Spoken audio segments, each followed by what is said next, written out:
Siberia ရဝန်ကျွန်တော်ရောက်နေရတဲ့ဒေသမှာ Siberia ဒီပေါ့ရမောရီဂိုင်ရာမရနုရာရာယောတချို့အနှွေထွေမဝဲပေး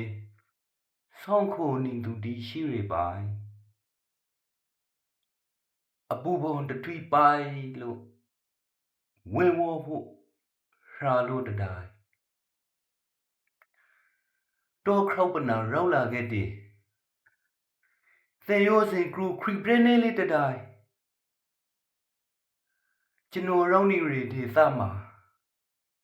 Siberia ဒီပေါ့ရမောအိမ်မာတီကိုအကောင့်ထေဖော်သူဖော်ဒေရာတီကိုစီကရောသူစီကရောနေမသိငိမ့်မဟိနွေမသိမိုးမသိအစာသို့လောင်သူတီးလေးမလွန်ရရပိုင်းအိမ်ပရင်ရှိဆိုဆိုဇာချုံးကိုခေါ်ဆိုလေးလို့မူရိုက်ຫນွေထေကကမဲကတဲ့ထားမင်းသူတီးလေး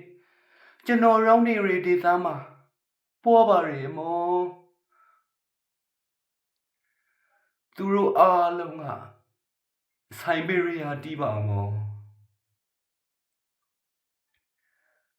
အမောအီရင်းနဲ့အဝေးကလေးမှာမိသားစုအတိုင်းမလုံးနဲ့အဝေးကလေးမှာဒေရာတီကိုဖေးသိမ်းရောမပြောပါမောဒေရာတီကိုစီကရောရှောင်းမင်းခါသူဆာဟာရာထဲမှာရီဂိုင်ရာနိုင်ကလေးအမောမိတ္တသည်သာအီရေမီရီဆိုဆို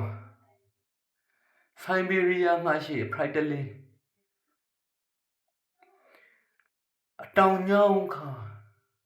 ပူသီလာရရမောဖိုင်ခေါင်ကျော်ညိနာထေမှာရိုဆူအောင်အော်ပိုက်ချွန်လေးအိမ်ပရေဖို့အတောင်ပင်ရှိတစုံကြိုကြပြစီလောက်ဖို့ကိုတွေးရောဒေရာကွန်ရီတနီလီဆန်နီလေးဖရက်ပြန်လာလဲပါမယ်မောမြို့အဲ့တာ